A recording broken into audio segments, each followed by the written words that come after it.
back with another video review, and guess what? I have seen the light. I now am a true believer in Christ. Last week, we went to go see Missing Link, me and Jeff, and they're having a special promotion at AMC where they're having the Mr.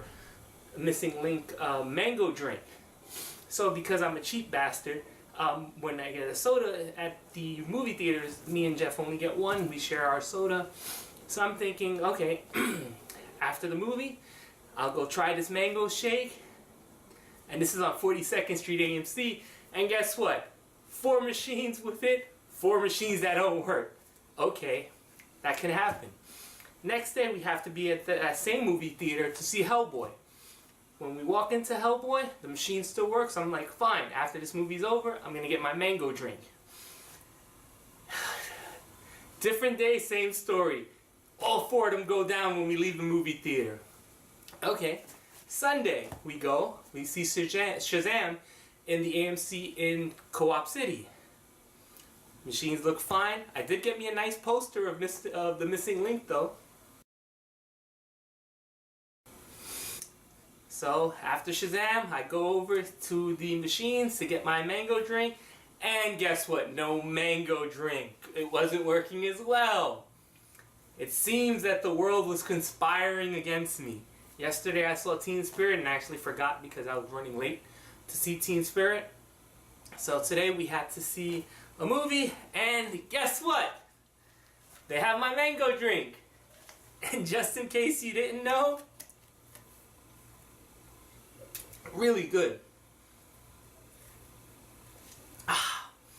This is a really good mango drink. The Missing Link was a really good movie. So, oh yeah, I think I'm supposed to be doing a review. Yeah, this is the movie I saw. Look away from all this pain in the world we made. Every day you need a bulletproof. Breakthrough is the true story of John Smith, who living in Missouri, who his mom is a very religious person, and one day he falls through the ice, and this is the story of how he comes back to life, basically. For a faith-based movie, it has very good production values. There are a couple of scenes that are really good. The scene of him going through the ice, the representation of him coming back to life was actually really well done. There's really not a lot to say about this movie. It is exactly what you think it is from the trailer. So, spoilers, also based on a true story, so. Christine Katz, I think her name is the main character. She plays the mom, and she's okay in the movie. There are a couple of times where at least the movie calls her out on being a dick, because she is overly pushy with her religion, and she does become overbearing at times, and there is a scene where her husband calls her out on it. I think the acting was pretty well. The Allstate guy was in this movie. He was good. And I know someone out there wants me to say this.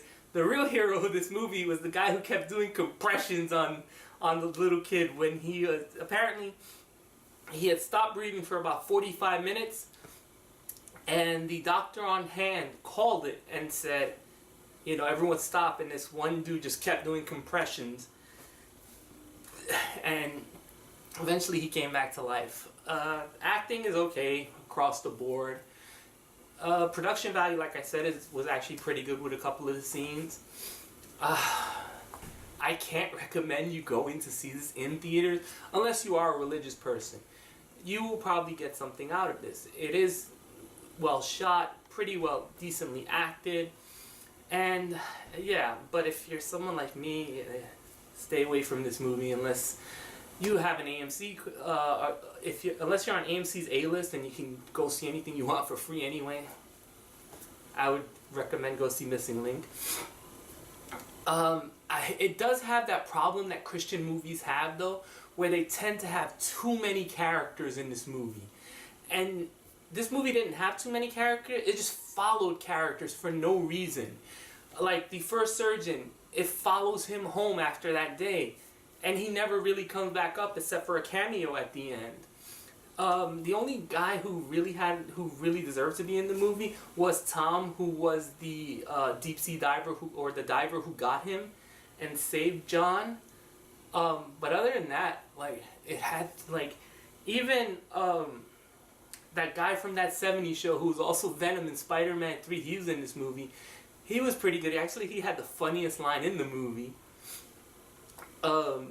which made everyone in the theater laugh. But even if he was in it, he was good. But the mom, for some reason, didn't like him just because he's trying to update the church, so it really made her come off as a scummy character. I'm glad they didn't do the stupid thing in this movie. At one point, it felt like the father was going to be turned into the bad guy, but he wasn't. He more or less finally told her what everyone else is thinking, yo, chill the hell out and let everyone do what they're supposed to do. Because she starts becoming very overbearing with her, not only her faith, but also telling people, oh, you can't do this. You know, I don't want no negativity in this room. I don't want no negativity in this room. And he really stands up to her, and it makes a lot of sense. The movie did drag. It felt like either they needed to cut out all the extra stories and following all these other people around. It could have sped up the process by at least there was no reason for this movie to be close to 2 hours, in all honesty, for what it was. There was a very quick section at the end, or like not even a section, like 2 scenes, giving John like survivor's guilt, and then it was just like passed over, like no one cared about it. It's like, okay, let's wrap it up. The church, I thought, was pretty contrived as well. It happened to be, I've been to many churches in many states. I've never seen a pastor who will preach in jeans, and skinny jeans at that, and like, you know, short sleeve shirts. So, or maybe they do in Missouri, I don't know. I haven't been to a church in Missouri. Yeah, I can't recommend this movie. It's not terrible. If you are of the religion, if you are of the faith, you'll probably enjoy it a little bit more than I am, because it will help you keep the faith. Yeah. I'm almost disappointed it wasn't terrible, because those are pretty funny. Like movies like War Room, God's Not Dead, A Question of Faith. Those movies are pretty hilarious in their terribleness. This one wasn't. It was just decent. So I give Breakthrough a 5. It's that's the best I can do. Nothing in it was great. Nothing was in it was terrible. It was just eh. So that's it. Now, if you don't mind, I'm going to go back to believing in my mango shake. It was really good. Bye.